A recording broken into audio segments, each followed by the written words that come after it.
What's up? How's it going? My name's Brad Hart and welcome back to another episode of Let's Talk. Before we get kick-started into the episode, I've got a bit more apologising to do.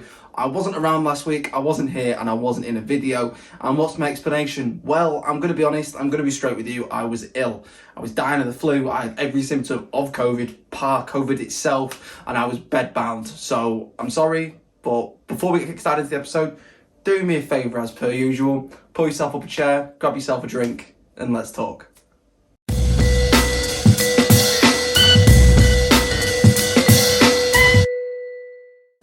Now, have I got news for you? On today's episode of Let's Talk, we're discussing the biggest thing at the moment. We're talking Spider-Man No Way Home.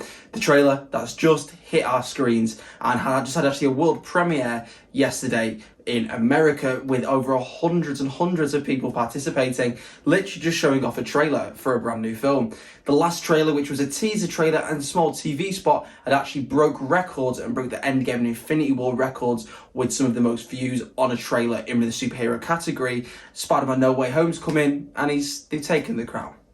Now, I don't know if you guys do follow a lot of kind of that superhero, Marvel comic and DC comic world, but in regards to it, it's getting pretty big.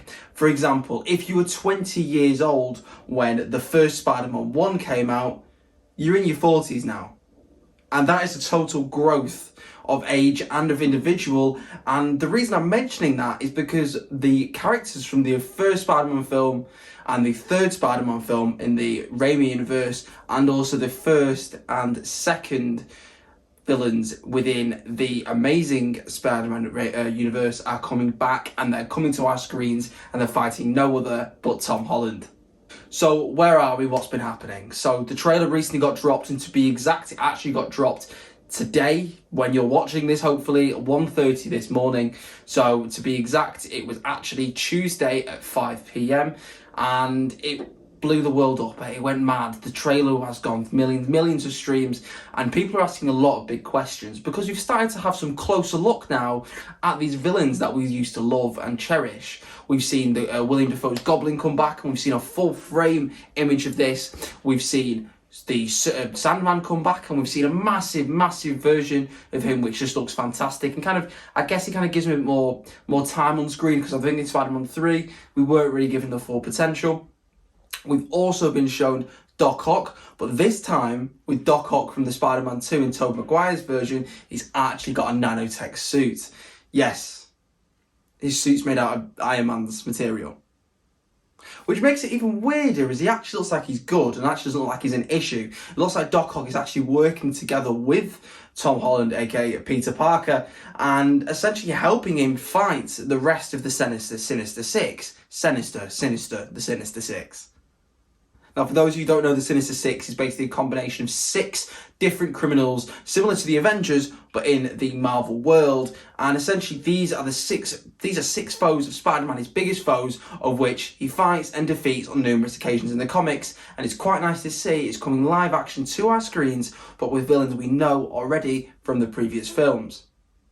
We've got Doc Ock helping people. We've got MJ and Ned, who apparently forgot everything about Spider-Man, but everyone's jumping over the fact that now all of a sudden we're seeing snippets of them in the same room speaking to Dr. Octavius, which obviously means they know about Spider-Man again. So have they been retold what's been going on? And then we get treated with fight scenes upon fight scenes, of which starts getting us thinking, are we seeing the actual true fight scene? And I know this sounds weird, I know this sounds peculiar, and I know this sounds strange, but if we cast our minds back to Avengers Infinity War, in one of the main battles where, in fact, the Avengers actually lost, we saw Hulk run towards the crowd and engage in battle. When we actually saw it on the big screen inside the cinemas, we realised that Mark Ruffalo, aka Edward Banner, was actually wearing the Hulkbuster suit and wasn't actually Hulk himself, which starts to get me thinking, is what we're seeing in the trailer actually what's going to happen in the film, or are we actually going to be seeing a lot more of Andrew and Tobey's Spider-Man in the film? Because so far in the trailer, we've seen none, nada, nit. For example, there's a scene where Doc Ock actually looks at Tom Holland's Peter Parker and says, "You're not Peter." And that gets me thinking, this is introducing Tobey Maguire, the Raimi universe is coming in, guys. And then what we see is a scene later on referring back to the Amazing Spider-Man 2 where Gwen Stacy falls from the clock tower and then eventually Andrew Garfield's Spider-Man catches her, but she passes. But this time, the actual rendition we see is Zendaya's MJ falling from the sky, where Tom Holland comes in and saves the day. Hopefully. Now, I've been looking on TikTok, I've been looking on Facebook and on Instagram, and I've seen a lot of the general that same vibe.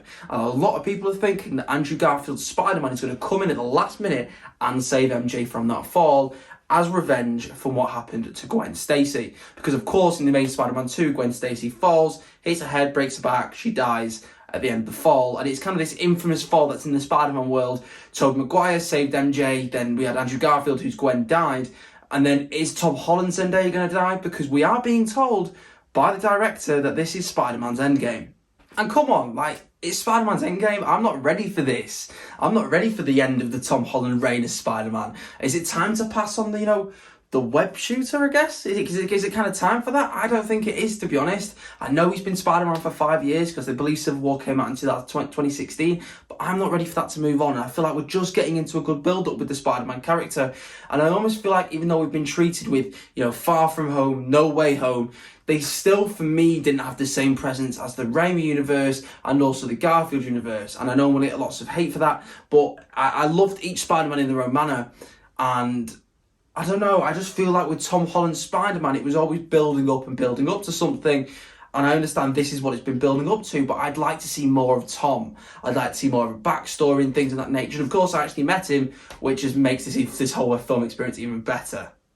But what do you guys think? Is this going to be his endgame? Are we actually going to get introduced into a Miles Morales? That's something else to consider. I did see a theory recently online that the Into the Spider-Verse cartoon is obviously in an alternative universe in the Marvel world, and when Doctor Strange opens up realities, this could in fact actually alter something in that universe, causing the cartoon version of Miles Morales to come into real life and come into the MCU itself. And I think this is a plot is actually a really, really cool and unique idea because it brings something animated which was loved and cherished, and we have a character backstory into the MCU itself in a position which could nicely replace Tom Holland's Spider-Man.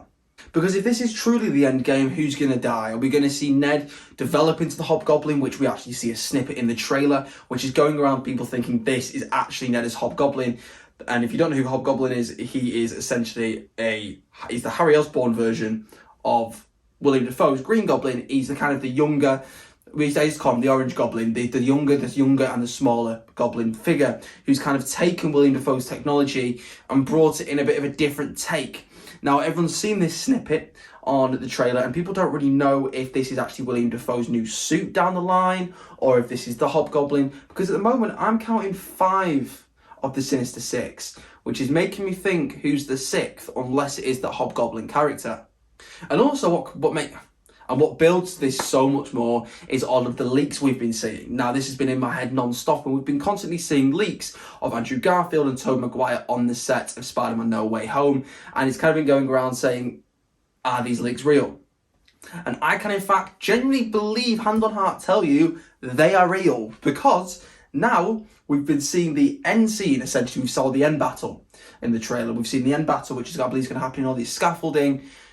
And that's the exact same place we've been seeing these leaks. The leaks months ago, before we even saw anything to do with the trailer. I'm saying leaks ages before we even saw snippets of the film or anything of that nature. And for someone to fake a duplicate like that and place it on that scene is quite extraordinary, because we're seeing different things. But then it takes me back to what I said about the Hulkbuster. Tom in the leaks pictures is wearing a totally different suit than he is in the leaks. So is this once again Marvel trying to defer us? The point is, I don't want Marvel to be deceiving us this much. I want to see Tobey Maguire, I want to see Andrew Garfield, and I want to get excited for this movie because I'm so pumped, and I want to just believe that they are truly in the film because it sounds so exciting, so exhilarating. I can't wait for my entire childhood, and even slightly before I was born, to come to fruition as I'm at 20 years old. And I think it's amazing, it's exciting, and it's definitely something to keep our eye out on. Look, I'm not going to keep you here for any longer, but all I want to say is thank you guys for tuning in and watching another video of Let's Talk. I really do urge you to go and check out the new Spider-Man No Way Home trailer, as it's something that's got me really excited, and I can't wait to kind of just push it out there, and I can't wait to get there and watch it itself. It looks amazing. It's obviously the time for superhero films and, you know, action films, and I'm really excited to see where this film takes us. So thank you so much for watching, guys. I hope you have a really nice day, morning or evening, wherever you are in the world. Don't get too drunk on Friday and don't drink too much water on Monday. Just keep it chill, keep it happy, and I hope you have a great one. Don't forget to give us a thumbs up and hit the subscribe button, hit that bell notification while you're at it, and make sure you check